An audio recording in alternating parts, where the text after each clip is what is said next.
Hello, everyone who's just joining. We're going to give it another minute to let people log in, and then we'll start this short presentation and our awesome webinar.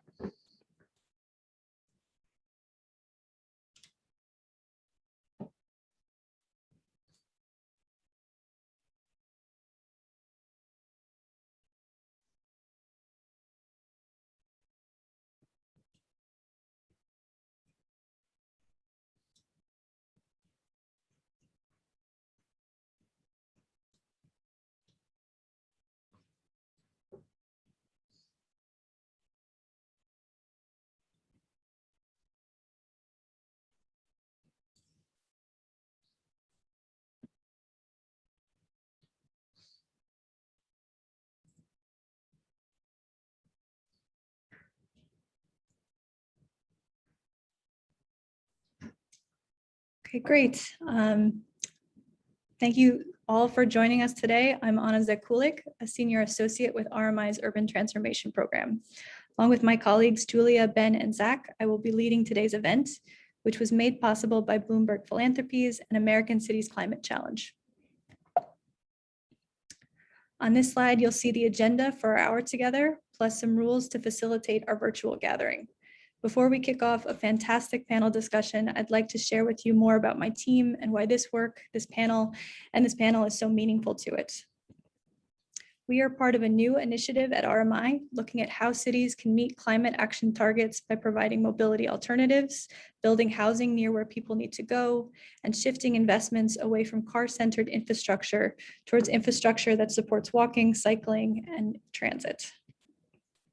Our work is informed by data. With almost 30% of US GHGs coming from driving alone, our team estimates that by 2030, we will need 70 million electric vehicles and a 20% reduction in vehicle miles traveled to keep the US within 1.5 degrees of warming. How can we get to 20% less VMT? Well, there's no one solution. The strategies on the right are pulled from another of our analyses, estimating the VMT reduction potential of pricing signals, street redesign, the VMT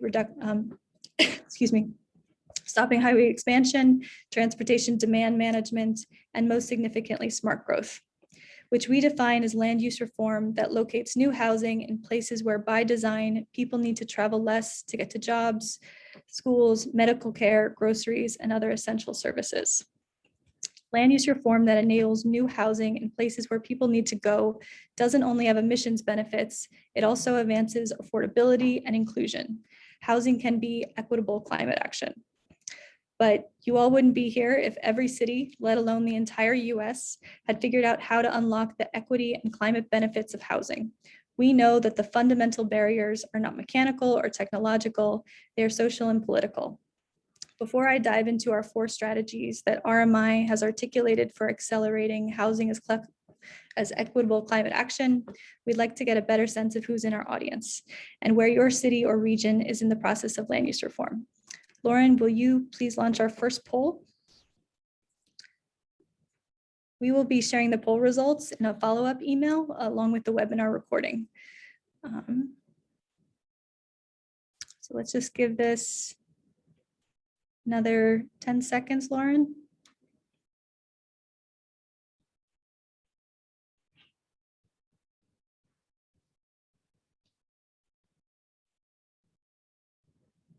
Can you move to our next poll question, please?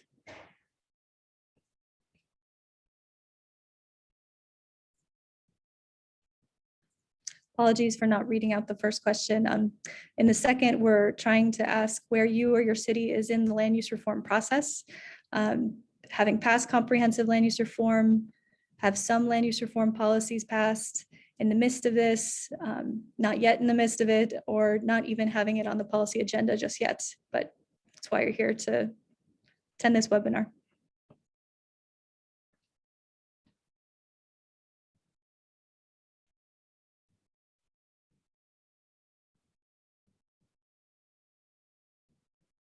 Okay, wrap up some answers, please. Okay. Lauren, could you close this poll? What's our third?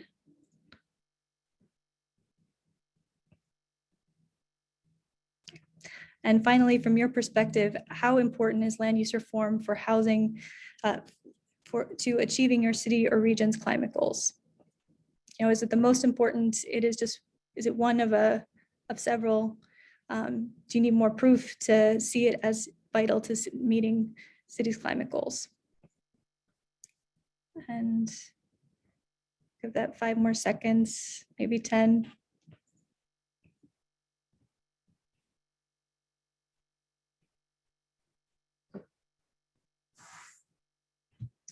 Okay, Lauren, could you wrap up that poll? Awesome, thank you so much. Okay, now for the strategies. So based on our analysis of 6 city level and 4 state level comprehensive land use reforms, there are a number of common threads. In all cases, its champions made strong environmental, economic, and racial justice arguments for enabling and promoting more and better housing. These success stories were realized through 4 critical strategies. They are building the case for density and diversity with data, creating a policy playbook, forming diverse coalitions, and envisioning the change with design. I'm going to walk you through each of these strategies. Number 1 is developing the evidence governments need to enact policy change. Housing, climate, and equity are intersectional issues that can feel highly local. Therefore, it's essential that policymakers gather data that speaks to diverse constituents' interests. And those interests should be range from those on the environment, housing affordability, equity of access, to market viability. The maps pictured on this slide are taken from an upcoming report from our team. This analysis scrutinizes how different land use reform tactics could steer development in 3 US cities. The objective of this research is to start to build an intersectional, localized evidence base for advocates and policymakers that makes the case for density by modeling the potential emissions benefits, equity outcomes in terms of accessibility to jobs, services, and schools, other environmental benefits like preserving greenfields, as well as market viability. The second is crafting a policy playbook for land use reform. At RMI, we believe good housing policy is good climate policy, if we haven't made that clear already. However, many local climate action plans miss the climate benefits of urban infill and other pro-housing land use strategies. It's also often the case that housing and comprehensive plans omit potential emissions and resilience impacts. There are several reasons for this disconnect, from the difficulty predicting infill and TODs on GHG reductions, as well as what developers might actually build.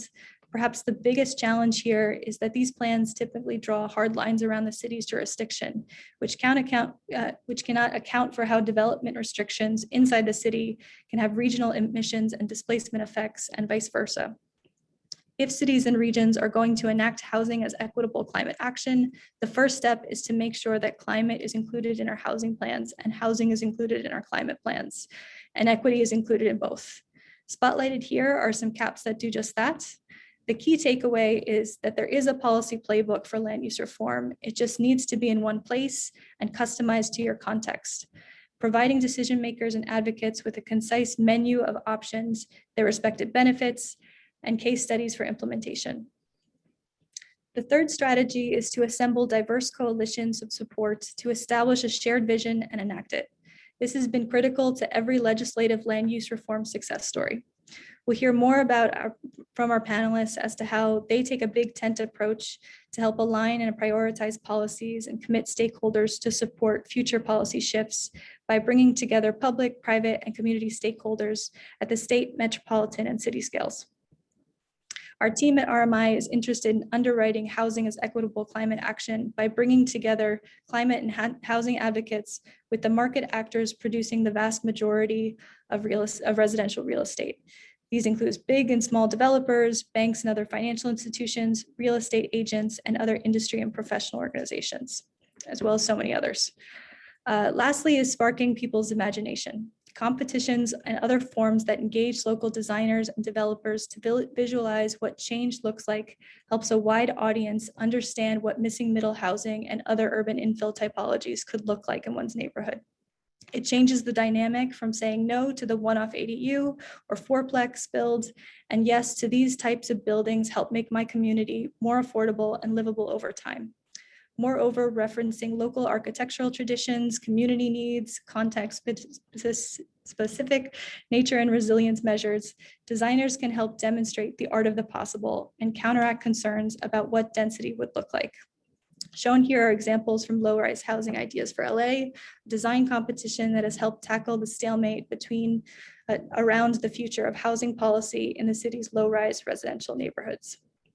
So you're about to hear from three amazing doers as to how they're pushing housing and equitable climate action in their cities and regions and states. But before I hand things off to my colleague, Julia Thane DeMordaunt, one more poll question for you. There'll be a final at the end, but one more before we hear from our panelists. Lauren, could you please launch that?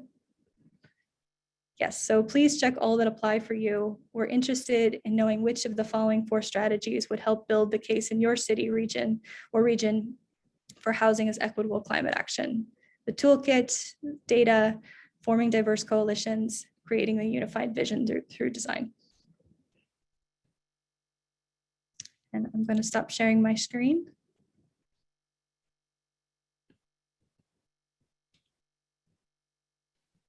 Give that 5 more seconds. Okay, Lauren, I hand it off to you, Julia, and our fantastic panel. Fantastic. Thank you so much, Anna. Hello and welcome, everybody. As Anna mentioned, I'm Julia Thane DeMordaunt. I'm Principal of Urban Transformation at RMI, and I'm absolutely delighted that you're here today from Boston and Boise and Atlanta and Missoula and Reno and Dallas and Chicago and LA and everywhere in between. I know that when I woke up this Monday morning, I needed some inspiration. So I'm so privileged and happy to be able to moderate a panel of 3 leading doers. Before launching into my prepared questions for them, let me briefly introduce each of our panelists and invite them to come onto video.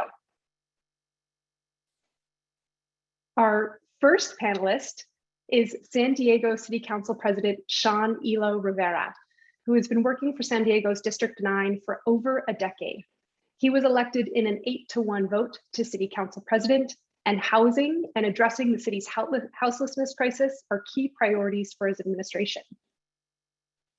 Our second panelist is Sarah Bronin. Sarah is an architect, an attorney, and a Cornell University professor. She led Hartford's nationally recognized efforts to overhaul its zoning codes, and she also founded Desegregate Connecticut, a pro-homes grassroots coalition that we'll hear more about today. And finally, Christopher Hawthorne is a well-known journalist, documentarian, previously the LA Times architecture critic, and a former colleague of mine. He's also LA's first chief design officer, where he's led, among many, many other initiatives, the Lowrise Design Challenge. I've taken moderator's prerogative to structure this panel along the 4 pillars for achieving housing as an equitable climate action. So I'm going to start with you first, Sarah, and on the topic of what data is needed to convince people that housing, equity, and climate outcomes are inextricably linked. Sarah, from your perspective, what data is important or was important in Connecticut to make the case for overhauling housing and overhauling land use reform? Yeah, so thanks, Julia. Thanks for the question, and thanks to RMI for having me today. So data is important in driving all of our land use decisions, and yet we have very little of it. Particularly, one of the things we focused on in Connecticut has been the just very basic information about zoning codes and what zoning codes allow or don't allow. We realized when we started Desegregate Connecticut in June 2020 that the main question that people asked of us was, well, how do we zone? How do we know that we need reform? And we said, well, just look around, it's obvious. But they did not accept that as an answer, and we realized neither should we. So we started at Connecticut, this project called the Connecticut Zoning Atlas, and I'll put a link in the chat. But it really got down to the district by district level of all of the zoning districts in Connecticut. And from that, we were able to see very clearly how our communities zoned, and in 180 zoning jurisdictions where multifamily housing was concentrated in just 2% of the state, while single family housing was, as of right, in 91% of the state. We saw that transit stations were zoned completely backwards. We saw that minimum lot sizes were over 1 acre for 80% of the state. So it's pretty shocking, the results that we had in our zoning atlas, and certainly helped us in any case to justify reform.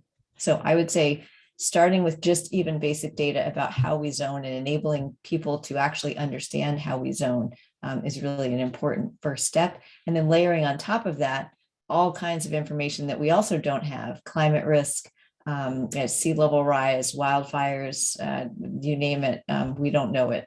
So there's a lot to compile.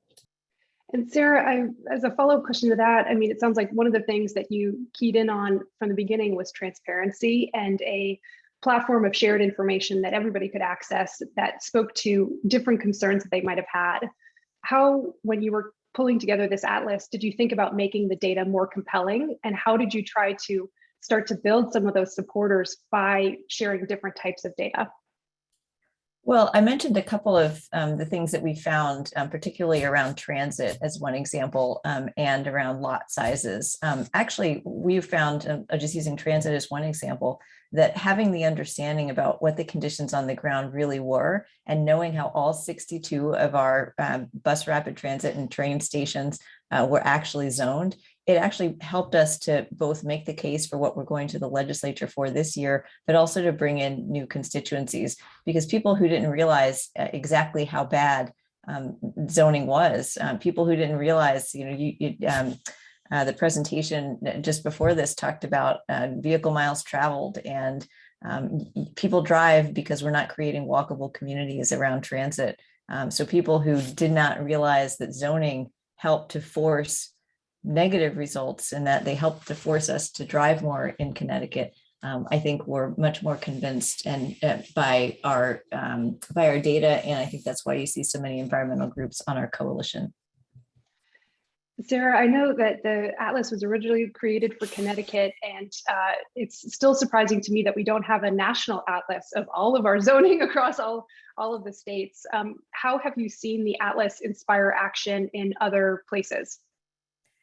Yeah, so I actually agree. I've called for a national zoning atlas in various public fora, and I'm hopeful that that will one day transpire.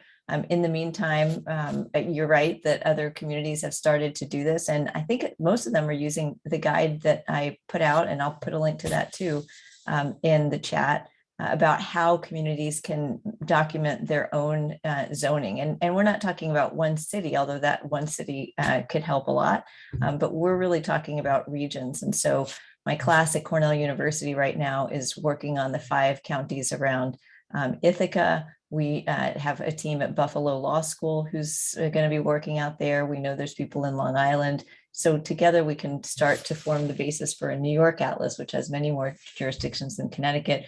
We also know there are teams out in New Hampshire, Minneapolis, maybe Hawaii. There's a few emerging strands out there. And so we're really excited to see how all of that can fit together. But that's definitely on my research side, something that I'm hoping to help pursue, which is to create the framework within which all of these pieces can come together so that we have this much more compelling and useful data set than just a single state or a handful of regions. And before I turn over to you, Council President Ilo Rivera, to ask some questions about policy, Sarah, one more question for you. How long did it take to build the Atlas? I'm always curious about some of these logistics and, kind of operationally, when people are thinking about building projects like these, how long did it take you? Well, for Connecticut, 180 jurisdictions, 32,000 pages of zoning codes. We actually had a huge team that was coding, some from Yale University, some college students, our Desegregate Connecticut volunteers. So the coding part took about 3 months. We also had a really great team at the Connecticut Data Collaborative, which actually put it into the public interface. For my Cornell class, we're doing about 65 jurisdictions, and our class is a short, just 7-week class. So we'll get all the coding done for sure during that time. So certainly it can be done, especially with the guide. I'm finding the second time around, it's a lot easier for all of us to figure out what it is we're doing. And I've been updating it pretty regularly as we found new stuff in New York that was not an issue in Connecticut. So how do you code that? And so the guide keeps getting updated, and I'm sure it will as we hear from other jurisdictions using it. Fantastic, thank you. I'm going to turn to thinking not only about how do you create this baseline of data, a foundation of data that helps you see what the situation is now around land use reform, but really around what the policy options are for housing and for broader shifts in what and where we build in cities. So Council President Elo Rivera, at this point, San Diego has passed a number of land use reforms, and the recent draft of your climate action plan update for the first time explicitly says that housing policy is climate policy. What's your secret sauce? What's the policy playbook that you're pulling from in order to choose these policies, and how are you getting them passed? Yeah, thanks, Julia. I really appreciate being here. I'm actually going to really quickly very quickly. What Sarah was talking about with respect to data, I think is related to policy, obviously. And I want to note that at the very beginning, Sarah said it was obvious to us, but then we had to prove it.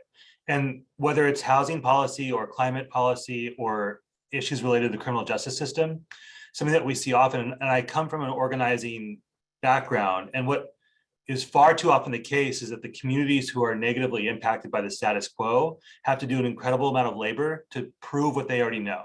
And so Sarah has all this brain power by herself, plus the team that was engaged in this, and think about the number of hours and the amount of effort, the labor that was put in just to prove something that she said was obvious, right? And would that have been the case for a more privileged group making a case for something that would have benefited folks with power and privilege today? And so for policymakers, there's a question for us that we need to be asked and challenged on, which is, what additional hoops are we making people jump through in order simply to prove their case? And what are we considering data?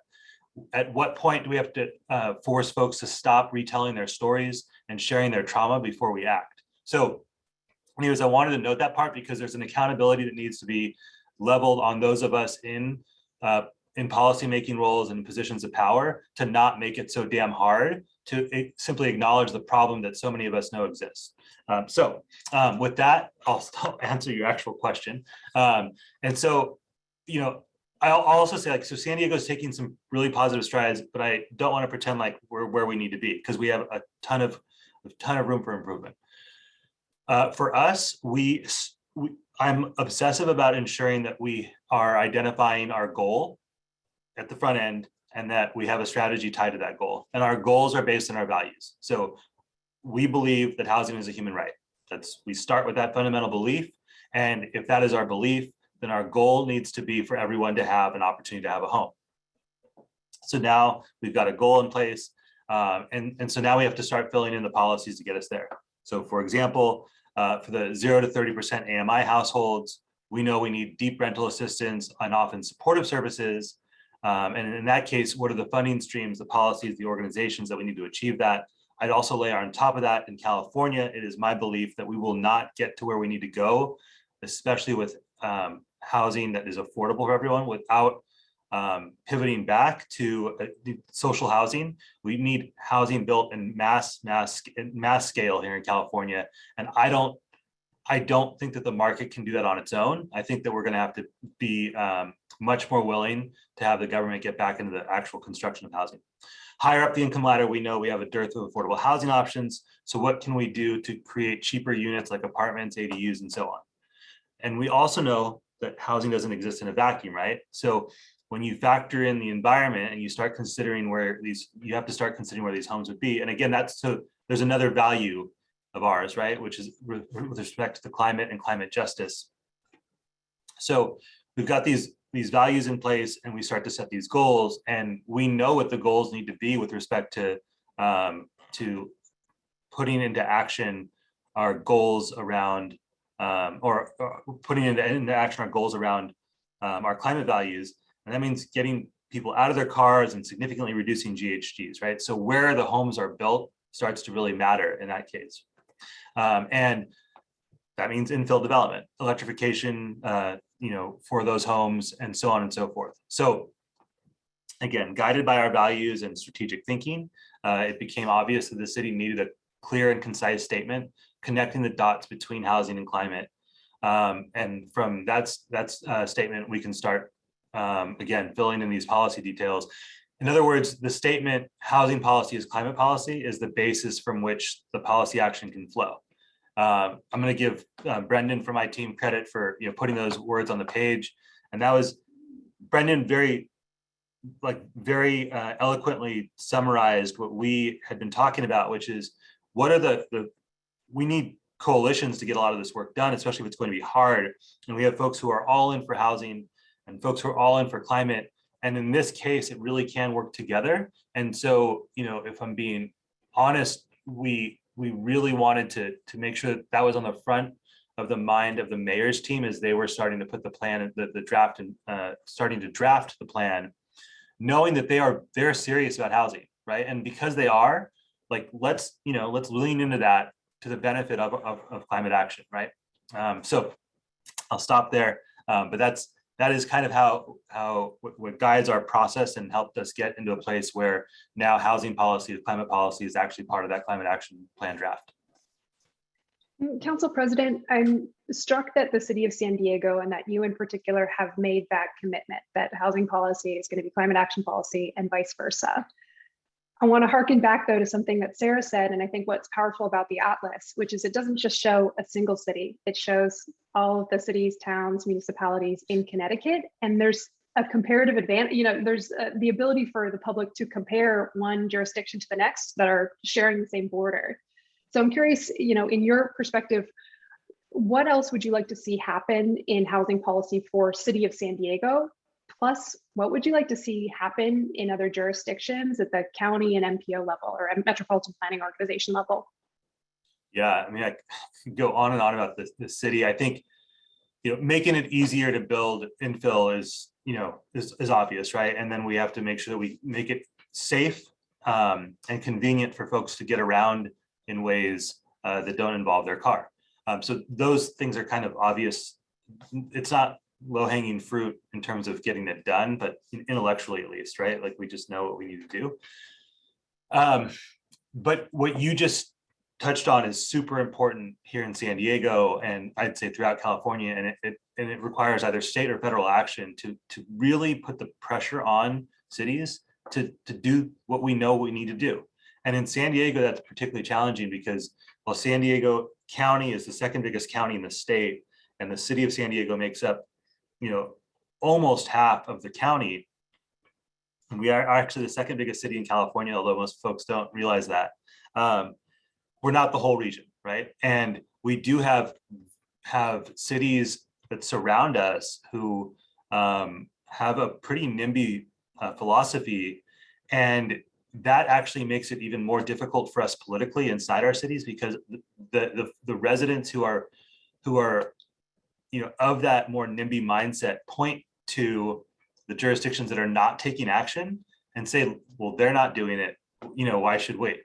And obviously there's a compounding effect of that as they continue to dig in their heels, meaning that the state or the federal government, the more carrots and sticks that they are applying to the situation, the more likely it is that the responsibility is not and the work is not only being carried by those cities who share the values that we've talked about before. I will also say that this is particularly challenging right now. When I became city council president, I took a role on SANDAC, so our regional government agency. And the conversations there are quite frustrating because you realize that some of us feel a responsibility to govern and others feel a responsibility to just make points, and they're not actually trying to govern. And it really does pose a challenge. I think that we see it at the local level here, but it's very similar to what we see federally as well. And what do you do when you don't have actual partners in governing, but you are kind of stuck in a place where one half of the folks are trying to govern and the other half are just trying to go viral on some terrible talking point or simply dig in their heels and refuse to allow action. And I won't pretend that we have a simple solution to that. It is a real barrier that we're facing. And again, the more that those carrots and sticks are presented by the state and federal government, the more compelling the case becomes to take the actions that we know are right. It's an excellent point. And I know we've been having some internal debate at RMI about what is retrofitting the suburbs look like.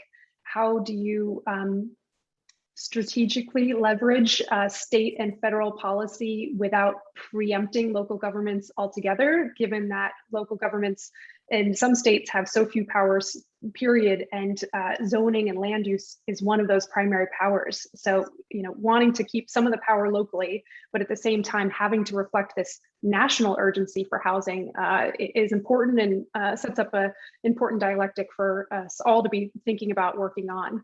I'm going to turn now to Christopher and ask some questions around how, Christopher, with your work, you've been able to spark people's imagination that density will improve, quote unquote, neighborhood character, that beautiful design is something that we should all embrace, especially with regards to missing middle housing. And I wanted to ask specifically, Christopher, LA's put out quite a few plans now recently about housing, including some pretty bold moves towards density and the density that LA is not known for.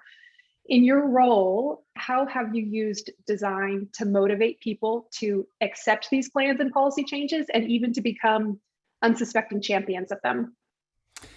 Well, thank you, Julia. Thanks so much for the invitation to be here with these terrific panelists. And so much of what's already been said really resonates with the work that we've been doing and the thinking that we've been doing and trying to move the conversation about infill housing and locating housing more intelligently forward and to lower the temperature a little bit. It has been such a polarized conversation, as the council president was just saying. Certainly that's true in Los Angeles as well.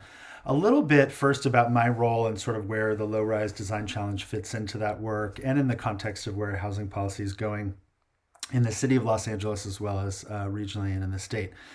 My role as Chief Design Officer, it's a newly created position by Mayor Garcetti. And as you mentioned, I came over from the LA Times, where I'd been the architecture critic for almost 15 years and certainly got a front row seat to some of these housing debates in that position as I wrote increasingly on housing and urbanism in my position at the time. So in my role as Chief Design Officer, essentially what I'm doing is two things. One is to provide a kind of design oversight for projects, public and private, but primarily public sector projects that are moving their way through the system. That's everything from street furniture to public art.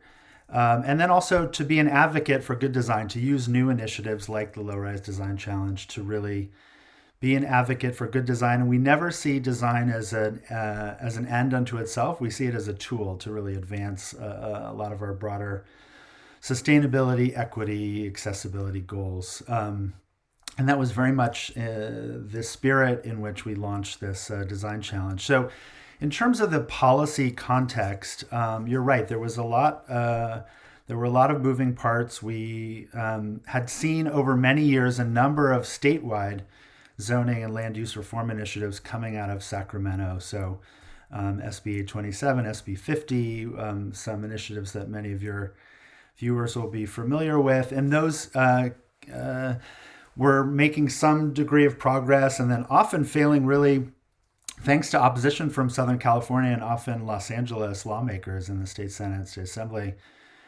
for reasons that we'll talk about in just a second. We're also updating the housing element of our general plan as cities around the state are. We're in the process of updating all 35 of our community plans, as well as looking at our regional housing needs assessment, so-called RENA figures, which is part of that once a decade effort to look at the housing element updates. And so all of those initiatives were underway. But the bottom line in Los Angeles is, although I think the public was beginning to understand, for climate reasons, for equity reasons, for racial justice reasons, that we have to locate our housing more intelligently, and we're just simply not going to meet our equity or climate goals or affordability goals if we don't change.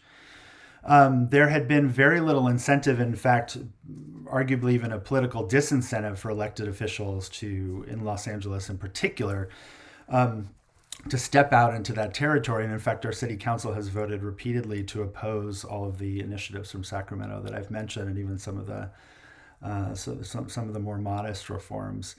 And that was largely because there was opposition to this kind of zoning and land use reform that was coming both from, expected quarters from wealthy homeowners in the hills, but also from a lot of communities of color who had concerns, really reasonable concerns about what any land use reform would mean in their own communities, and lots of reason to be skeptical of an idea of a statewide solution and what those impacts would be in their community. So what we really wanted to do is look at the middle ground between the kind of NIMBY-YIMBY polarization that we have all heard so much about. I think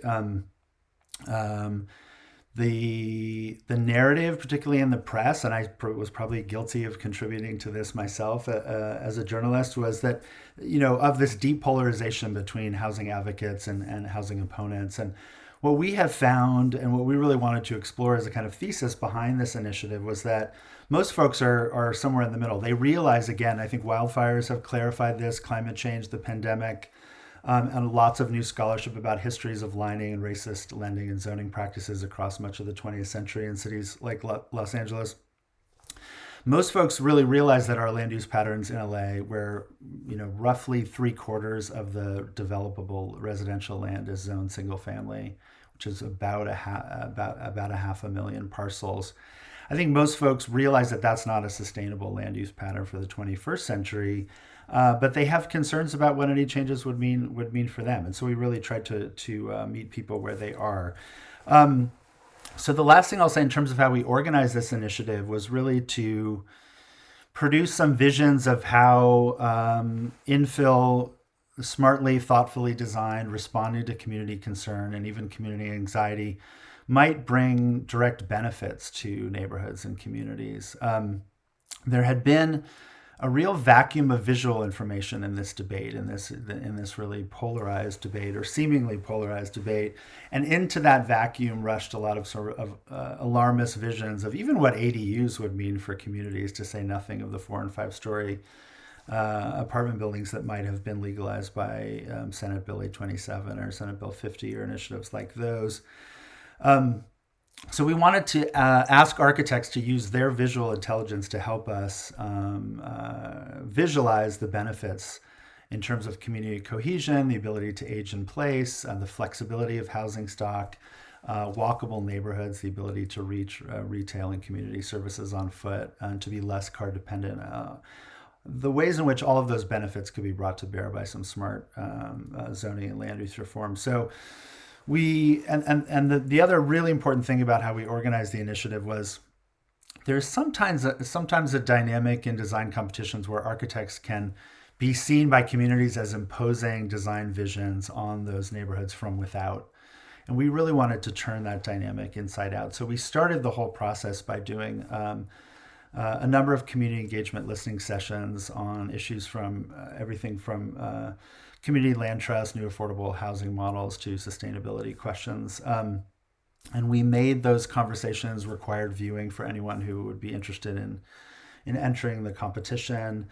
And we really wanted to let communities across Los Angeles tell the architects how they would like to see their own communities evolve, and then use that to inform the design brief and in turn to inform the architecture that was produced. So we ended up getting almost 400 entrants, which was quite a surprise given how much we were asking of the response of the participants in the challenge, and announced winners in 4 categories, everything from duplex to fourplex to something closer to 10 units, and then one speculative category where we took famous single family houses and asked the respondents to imagine subdividing them into 4 parcels. And so in closing, the another important goal was really to set the stage for some of that reform that we saw coming from Sacramento and SB9. Finally, Sacramento was able to break through with legislation that was approved and went into effect in January 1st of this year, SB9, which essentially allows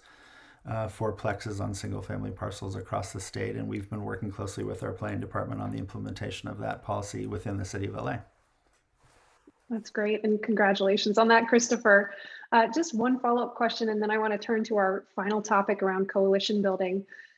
I'll pose the same question to you that I did to Sarah. How long did it take to do the Lowrise Design Challenge, and how big was the team that it took to do that? Well, we took about 6 months to put the whole thing in place with help from a number of partners, whom I should mention: the LA chapter of the U.S. Green Building Council, LA Department of Water and Power, the James Irvine Foundation, City, LA Forum for Architecture and Urban Design, as well as a partnership with Urban Institute. I should say that a really important part of this is, as important as we thought these designs would be in helping paint a picture for the benefits that these kinds of changes might bring to communities.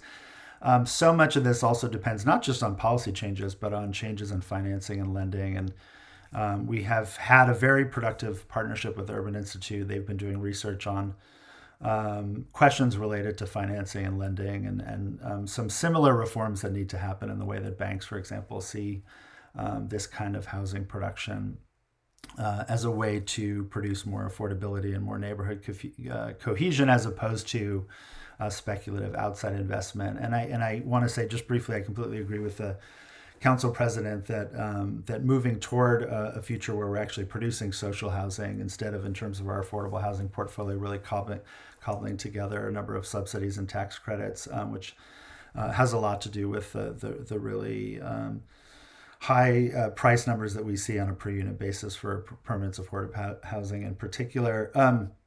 But we really did take the time to do these community engagement listening sessions as part of what we saw as a fundamental kind of foundation of the project. And we were helped by our former colleague, Alejandro Gonzalez, who was a Bonet Foundation Fellow in the Mayor's Office, who really did the legwork on that part of the initiative. And we wanted to signal again to all the participants that this was not a traditional design competition or architecture competition.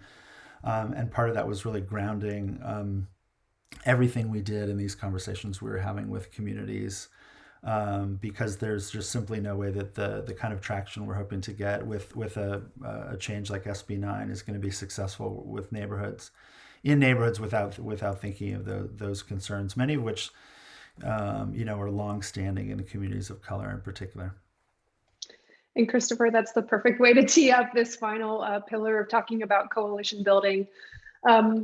And I hesitated to leave it to last because from what we're hearing, for pretty much every city, how to assemble, or actually assembling, diverse coalitions of support is the most critical and also the most challenging strategy to implement. And I want to get all of you to answer this, but I'm going to start by asking it to Sarah. Sarah, compared to what you all did with regards to data or design or policy, how much of your work to pass or to continue advancing statewide zoning reform in Connecticut has been about coalition building? And who's been in that coalition? Who were some of the vocal supporters, and who were some of the silent supporters, but who were supporters nonetheless?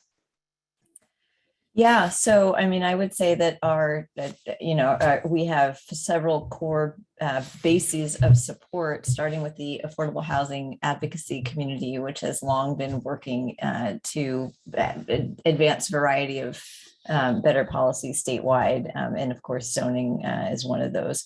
So using that as a jumping off point, we've really focused on the environmental message of housing policy. And we've done webinars, we've done outreach to lots of environmental organizations. And I think every single major environmental organization in the state, from the Sierra Club to Save the Sound to the Citizens Climate Lobby, they're all members of our coalition, because they recognize, I hope because we've helped to make the case through the zoning atlas, but also through the variety and voluminous material that links land use planning and emissions, greenhouse gas emissions, that this is an environmental issue.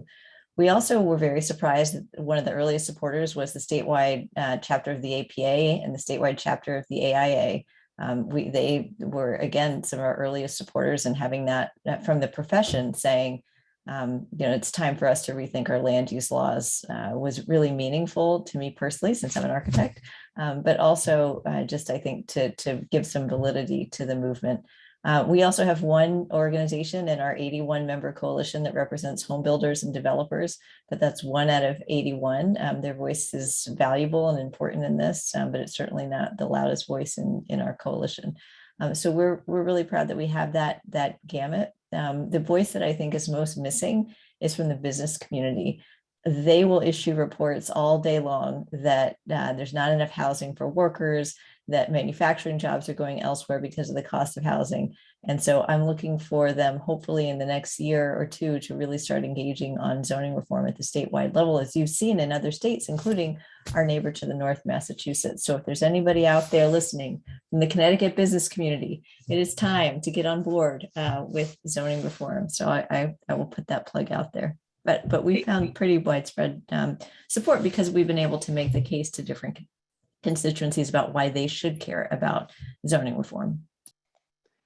It's an excellent point. And Council President Elo Rivera, I'd love for you to respond to that point in particular. When you all were looking at supporters, how vocal was the business community? How vocal was the real estate development community and all of the different actors that entails? So the Chamber of Commerce has actually been pretty, so this, I'm thinking about one of the end of the summer, as we were kind of really ramping up toward the climate action plan draft, being finalized and about to come out, and the climate action campaign, which is a local organization, they were putting out the report, and like the chamber and our climate activists and our like pro housing folks were actually in alignment here, right? Which certainly makes things easier. And they understand it from a workforce. They've got to, the developers want to build, obviously, but also business owners here in San Diego know that it's becoming increasingly difficult to attract or retain folks because of just the high cost of living, and that's obviously directly related to our housing supply. And Christopher, want to give you the last word on coalition building before we turn to some audience questions. Yeah, I'll make this brief because I really do want to hear some of those questions. For us, a good place to think about our coalition is in the jury for the various categories. So we really wanted to have architects, developers, those who would typically be on a jury for an architecture competition, but also folks who are not typically in those conversations. So folks who are running community land trusts, affordable housing developers, planning commissioners, a number of our colleagues from city government. And it meant that we had really different kinds of conversations in those jury sessions than we typically do, really balancing kind of architectural set of prerogatives with community concerns, which really, again, have a lot to do with an idea, anxiety about outside speculative investment coming in and changing the character of communities, particularly communities of color. And so we had, in our 4 categories, 7 jurors in each of those.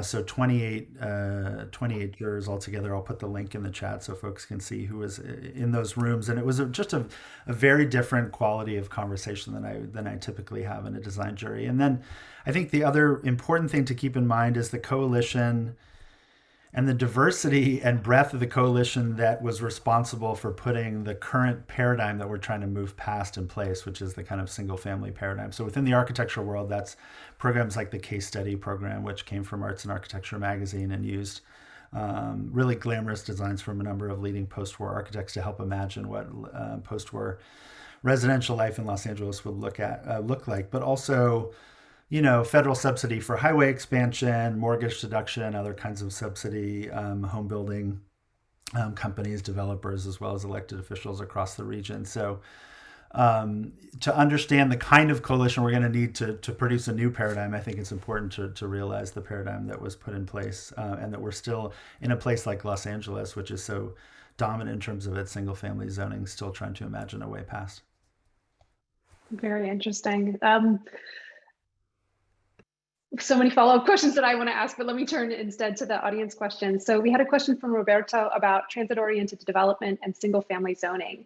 The question was, what are the best messages to address concerns about communities, quote unquote, losing their character or parking availability? What works and what backfires? And I'd love to hear from you, City Council President and Sarah, at the very least, on this question. Yeah.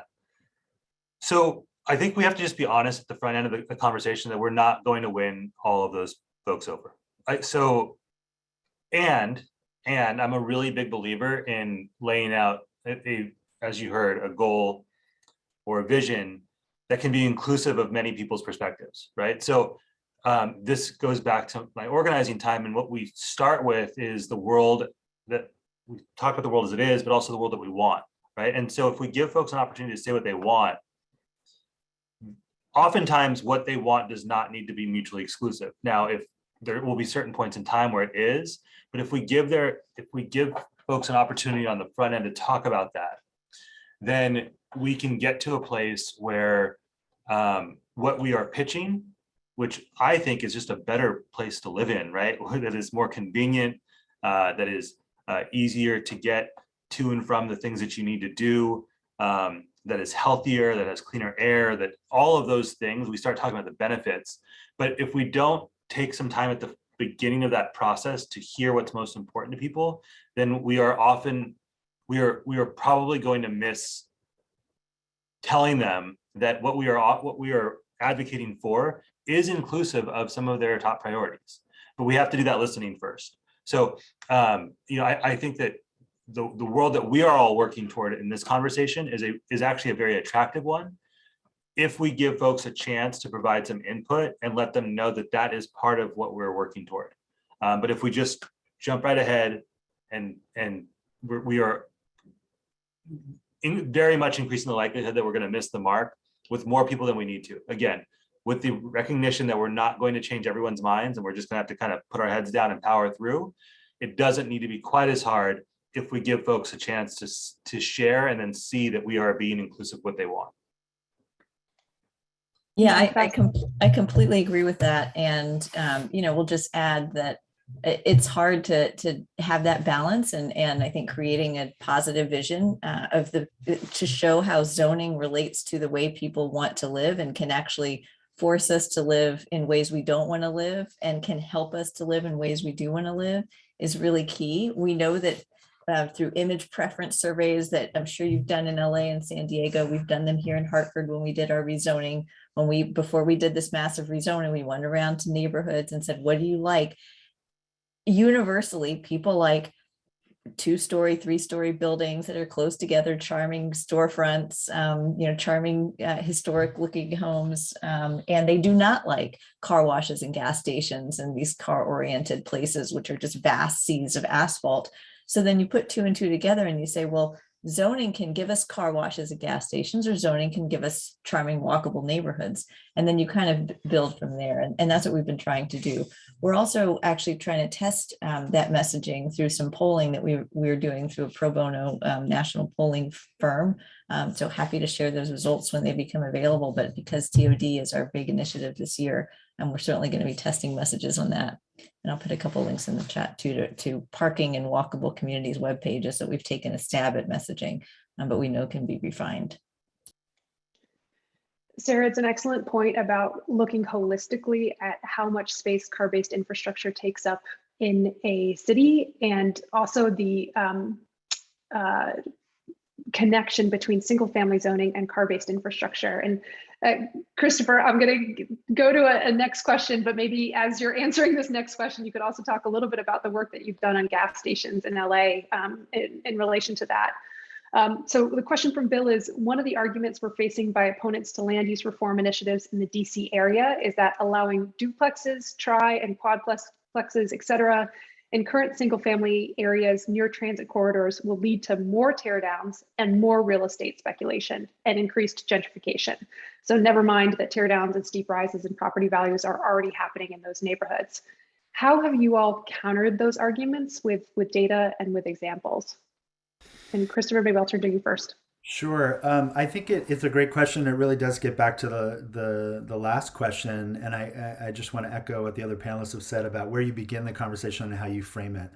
So as these first reform initiatives were coming out of Sacramento, SB 50, SB 27, et cetera, the conversation, particularly as it related to scale and residential architecture, was really quite crude. You had pollsters and reporters asking folks, would you like a 4-story apartment building next to you in your single family neighborhood?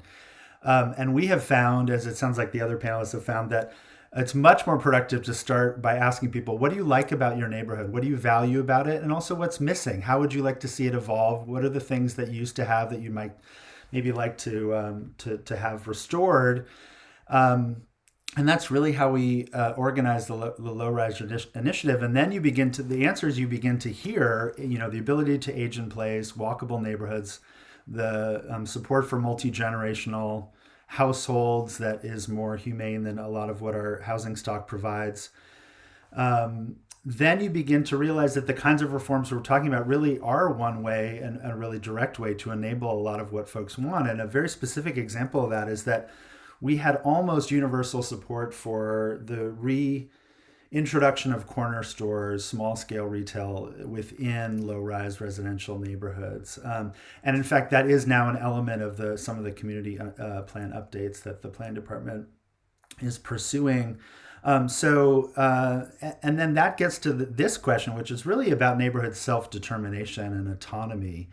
And so we have found that having those conversations at the beginning of the process about how neighborhoods would like to evolve on their own terms, then you begin to build some support for the idea that you can have some autonomy. But this continues to be a reasonable concern and question. And we're watching SB9 very carefully to see what kinds of policy changes we can make in terms of our own implementation. And we're very early in terms of implementation for SB9. To increase the level of neighborhood autonomy as opposed to outside speculation. And then just very briefly on gas stations, we, with the LA Clean Tech Incubator and USC, did a project last year called Pump to Plug, sort of thinking about how we can reimagine the almost 600 gas station sites in Los Angeles. We have some intersections that have a gas station on all four corners. And really, as we manage this transition to electric vehicles, thinking about what will happen in those sites, of course, building in a conversation about remediation, but also whether that's housing, open space, again, tying that into what communities are telling us they really want to protect or would like to see more of in their own communities.